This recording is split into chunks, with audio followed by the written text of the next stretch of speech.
نحمده ونصلي ونسلم على رسوله الكريم اما بعد فاعوذ بالله من الشيطان الرجيم بسم الله الرحمن الرحيم ان الله وملائكته يصلون على النبي يا ايها الذين امنوا صلوا عليه وسلموا تسليما اللهم صل على سيدنا محمد وعلى ال سيدنا محمد وبارك وسلم عليه۔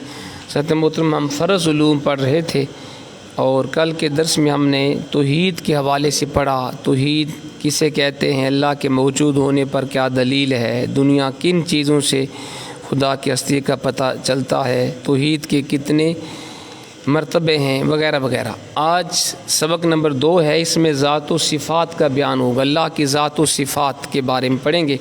قدیم کسے کہتے ہیں؟ قدیم وہ جو ہمیشہ سے ہے، اور ازلی کے بھی یہی معنی ہے۔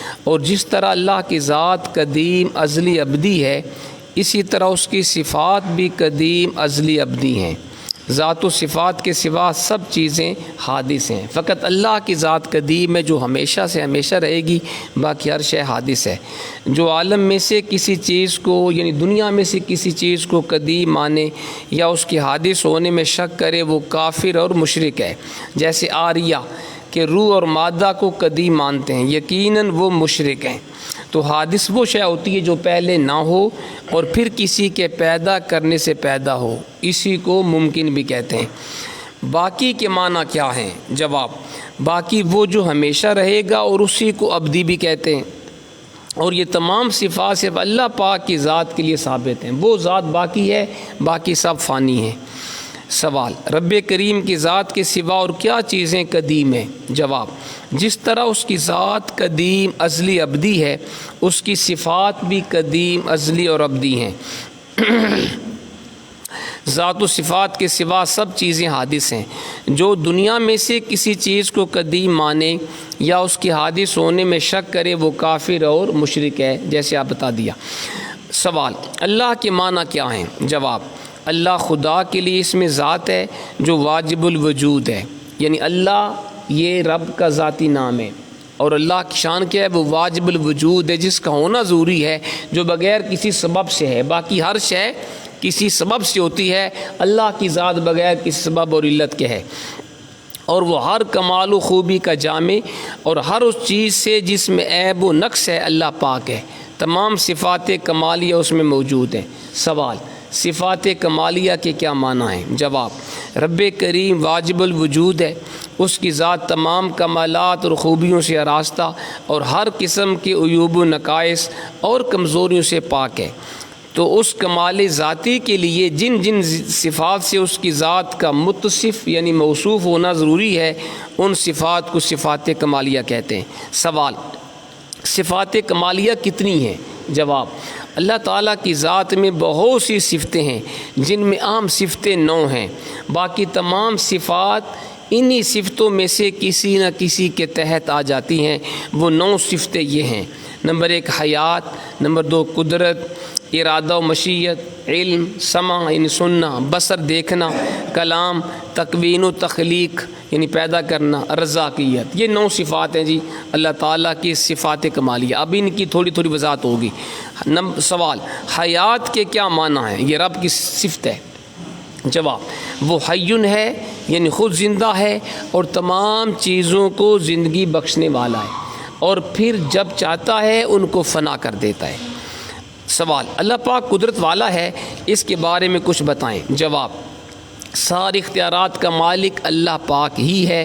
روزی دینا، زندگی دینا، موت دینا اس کے اختیار میں ہے۔ وہ سب کا مالک ہے، جو چاہے کرے، اس کے حکم میں کوئی خلل نہیں ڈال سکتا۔ گناہ معاف فرمانے والا، توبہ قبول فرمانے والا وہی ہے۔ اس کی پکڑ نہایت سخت ہے، جس سے بغیر اس کے چھوڑے کوئی چھوٹ نہیں سکتا۔ عزت ذلت اس کے اختیار میں ہے، جسے چاہے عزت دے، جسے چاہے ذلیل کرے، جسے چاہے امیر کرے، جسے چاہے فقیر کرے۔ جو کچھ کرتا ہے حکمت ہے، انصاف ہے، اس کا ہر کام حکمت ہے، بندوں کی سمجھ میں آئے یا نہ آئے۔ سوال، کہ اللہ پاک جھوٹ بولنے پر بھی قادر ہے؟ جواب، اللہ پاک ہر اس چیز سے جس میں عیب و نقصان و پاک ہے، یعنی عیب و نقصان کو اس میں پایا جانا محال یعنی ناممکن ہے۔ مثلاً جھوٹ، دغا، خیانت، ظلم، جہالت، بے حیاتی وغیرہ عیوب اس پر قطعاً محال یعنی ناممکن ہے۔ اور یہ کہنا کہ جھوٹ پر قدرت ہے بئی معنی کہ وہ خود جھوٹ بول سکتا ہے، یہ محال یعنی ناممکن کو ممکن ٹھہرانا اور خدا کو عیبی بتانا ہے، بلکہ خدا سے انکار کرنا ہے۔ اور کذب یعنی جھوٹ تو ایسا گندا ناپاک عیب ہے جس سے تھوڑی ظاہری عزت والا بھی بچنا چاہتا ہے، بلکہ بھنگی چمار بھی اپنی طرف اس کی نسبت سے شرماتا ہے۔ تو کیا کوئی مسلمان اپنے رب کے بارے میں ایسا گمان کر سکتا ہے کہ اللہ تعالیٰ جھوٹ بولتے ہیں؟ معاذ اللہ، کوئی مسلمان ایسا سوچ بھی نہیں سکتا۔ سوال، ارادہ و مشیت کے کیا معنی ہیں جی؟ جواب، اللہ پاک مرید ہے یعنی اس میں ارادہ کی صفت پائی جاتی ہے، اس کی مشیت و ارادہ کے بغیر کچھ نہیں ہو سکتا۔ تمام چیزوں کو اپنے ارادہ سے پیدا فرماتا ہے، ان میں اپنے ارادے ہی سے تصرف فرماتا ہے، یہ نہیں ہے کہ بے ارادہ اس سے فعل صادر ہو جاتے ہیں۔ اللہ پاک کے ازلی ارادہ کے متحد ہی ہر چیز کا ظہور ہوتا ہے، اس پر کوئی چیز واجب و ضروری نہیں کہ جس کے کرنے پر مجبور ہے، یعنی اللہ کسی شے کے اوپر، اس کے اوپر کوئی شے ضروری نہیں ہے کہ وہ ضرور ایسا کرے، وہ مجبور نہیں۔ مالک ہے جو چاہے کرے، جو چاہیے حکم دے، مالک علی الاطلاق ہے جو چاہے کرے، جو چاہے حکم دے۔ سوال، صفت علم کے کیا معنی ہیں؟ جواب، اللہ پاک علیم ہے یعنی اس کو صفت علم حاصل ہے، اس کا علم ہر شے کو محیط ہے، ہر شے کو گھیرے ہوئے، ہر چیز کی اس کو خبر ہے، جو کچھ ہو رہا ہے، ہو چکا یا آئندہ ہونے والا ہے، پوری تفصیل کے ساتھ ان سب کو ازل میں جانتا ہے۔ اللہ تعالیٰ اب بھی جانتا ہے اور اب تک جانے گا۔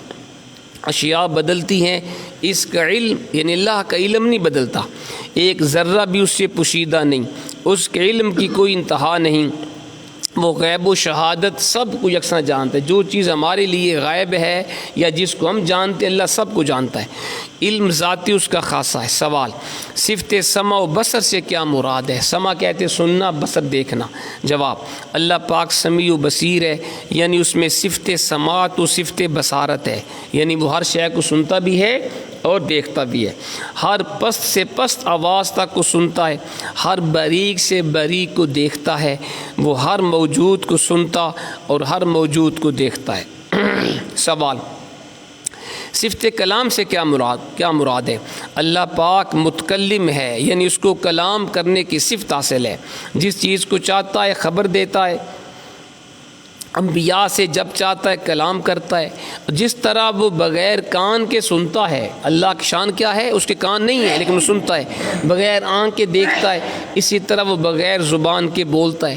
یہ سب اجسام ہیں، دیکھنا، سننا، یہ آنکھیں، کان وغیرہ، اور اجسام سے وہ پاک ہے، اس کا کلام آواز سے پاک ہے، اور مثل دیگر صفات کے اس کا کلام بھی قدیم ہے۔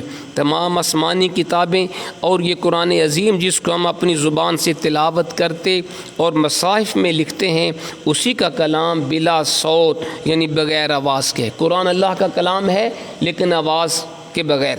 یہ ہمارا پڑھنا، لکھنا، سننا اور حفظ کرنا حادث ہے، اور جو کچھ ہم نے پڑھا، لکھا، سنا اور جو ہم نے حفظ کیا وہ قدیم ہے۔ سوال، یہ 7 صفات جو اوپر گزری ان کو کیا کہتے ہیں؟ جواب، حیات، قدرت، سمع، بصر، علم، ارادہ اور کلام اللہ تعالیٰ کی صفات ذاتیہ کہلاتی ہیں۔ سوال، تکوین و تخلیق سے کیا مراد ہے جی؟ جواب، تکوین و تخلیق سارے جہان کو پیدا کرنے کا نام ہے۔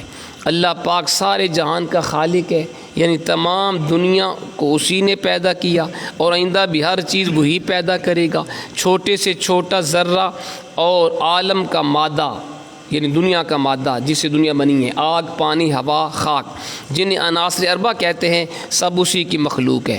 چیزوں کے پیدا کرنے میں وہ کسی آلہ کا محتاج نہیں، نہ اس کو کسی مدد کی ضرورت ہے۔ جس چیز کو پیدا کرنا چاہتا ہے تو اس کو کن یعنی ہو جا کہہ کر پیدا کر دیتا ہے۔ انسانوں کے کام اور عمل بھی سب اسی کی مخلوق ہیں، ذوات ہوں خواہ افعال، سب اسی کے پیدا کیے ہوئے ہیں۔ مارنا، زندہ کرنا، صحت دینا، بیمار کرنا، غنی کرنا، کسی کو فقیر کرنا، یہ سب صفات جن کا تعلق مخلوق سے ہے، جنہیں صفات فعلیہ بھی کہتے ہیں، ان سب کو صفات تکوین کی تفصیل سمجھنا چاہیے۔ سوال، صفت رزاقیت سے کیا مراد ہے؟ رزاقیت رزق دینا۔ جواب، اللہ پاک رزاق ہے، وہ تمام ذی روح کو رزق دینے والا ہے۔ ہر روح کو، ہر جاندار کو رزق اللہ تعالیٰ دیتا ہے، چھوٹی سے چھوٹی، بڑی سے بڑی مخلوق کو وہی روزی دیتا ہے، وہی ہر چیز کی پرورش کرتا ہے، وہی ساری کائنات کی تربیت فرماتا ہے، اور ہر چیز کو آہستہ آہستہ بتدریج اس کے کمال مقدار تک پہنچاتا ہے۔ وہ رب العالمین ہے، یعنی تمام جہاں کا پرورش کرنے والا، حقیقتاً روزی پہنچانے والا وہی ہے۔ ملائکہ وغیرہ یہ روزی کے وسیلے ہیں۔ سوال، صفات سلبیہ کس کو کہتے ہیں؟ جواب، صفات سلبیہ وہ ہیں جن سے اللہ کی ذات پاک اور مبرہ ہے۔ مثلاً وہ جاہل نہیں، بے اختیار و بے کس نہیں، کسی بات سے معذور و عاجز نہیں، اندھا نہیں، بہرا نہیں، گونگا نہیں، ظالم نہیں، مجسم نہیں یعنی جسم والا نہیں، زمانی و مکانی، جہت و مکان، زبان و حرکت و سکون، شکل و صورت، تمام حوادث سے اللہ پاک ہے۔ کھانے پینے، تمام انسانی حاجتوں اور ہر قسم کے تغیر و تبدل، حدوث و احتیاج سے اللہ پاک ہے۔ نہ وہ کسی چیز میں حلول کیے ہوئے ہے کہ کسی چیز میں سما جائے، نہ اس میں کوئی چیز حلول کیے ہوئے ہے کہ اس میں پیوست ہو جائے۔ یوں ہی وہ ذات کسی کے ساتھ متحد بھی نہیں، جیسے برف پانی میں گھل کر ایک ہو جاتی ہے، اللہ ایسا نہیں ہے۔ نہ وہ کسی کا باپ ہے، نہ کسی کا بیٹا، نہ اس کی کوئی عورت ہے، بیوی، نہ اس کا کوئی برابر ہمسر ہے۔ سوال، رب کریم کا دیدار ممکن ہے یا نہیں؟ جواب سنیں۔ دنیا کی زندگی میں اللہ کریم کا دیدار نبی پاک علیہ الصلاۃ والسلام کے لیے خاص ہے، اور آخرت میں ہر سنی مسلمان کے لیے ممکن بلکہ واقع ہے۔ دنیا میں اللہ کا دیدار صرف رسول پاک فرما سکتے ہیں، باقی کوئی نہیں۔ ہاں، آخرت میں اللہ کا دیدار ممکن ہے نیک بندوں کو، جس سے اہل جنت کی آنکھیں روشن ہوں گی، اور دیدار الہی سے بڑھ کر ان کو کوئی نعمت و دولت پیاری نہیں ہوگی۔ رہا قلبی دیدار یعنی دل سے اللہ کو دیکھنا، دل کی آنکھ سے یا خواب میں، تو یہ انبیاء کرام، دیگر انبیاء حضور کے علاوہ بلکہ اولیاء کے لیے بھی حاصل ہے۔ ہمارے امام اعظم ابو حنیفہ رحمۃ اللہ علیہ کو خواب میں 100 مرتبہ رب کی زیارت ہوئی، لیکن یہ آنکھوں سے نہیں تھی، دل سے تھی، دل کی آنکھوں سے۔ اللہ پاک یہ دولت ہمیں بھی عطا فرمائے، آمین۔ سوال، کہ اللہ پاک کو اپنے افعال میں کسی غرض یا سبب کی ضرورت ہوتی ہے؟ جواب، اللہ کریم کے ہر فعل میں کثیر حکمتیں اور مصنعتیں ہیں، جن کی تفصیل وہی خوب جانتا ہے، ہم کو معلوم ہوں یا نہ ہوں، اور اس کے فعل کے لیے کوئی غرض نہیں، کہ غرض اس فائدے کو کہتے ہیں جو فاعل کی طرف رجوع کرے، اور نہ اس کے افعال علت و سبب کے محتاج ہیں۔ اس نے اپنی حکمت بالغہ کے مطابق ایک چیز کو دوسری کے لیے سبب بنا دیا ہے، جیسے آنکھ دیکھتی ہے، کان سنتا ہے، آگ جلاتی ہے، پانی پیاس بجھاتا ہے، تو یہ سبب ہیں وہ۔ لیکن اللہ چاہے تو آنکھ سنے، کان دیکھے، پانی جلائے، آگ پیاس بجھائے، اور اگر اللہ نہ چاہے تو لاکھ آنکھیں ہوں، دن کو پہاڑ بھی نہیں دیکھ سکتی، کروڑ آگے ہوں، ایک تنکے پہ داغ نہیں آ سکتا۔ کس قہر کی آگ تھی جس میں ابراہیم علیہ السلام کو نمرود نے ڈالا تھا؟ اب آگ کا کام کیا ہے؟ جلانا، آگ جلانے کا سبب ہے، لیکن اللہ نے جب قرآن میں فرمایا اور آگ کو منع کیا، ہم نے حکم دیا آگ کو ابراہیم کے اوپر ٹھنڈی ہو جا سلامتی والی، تو آگ حکم خدا بندی سے ٹھنڈی ہو گئی۔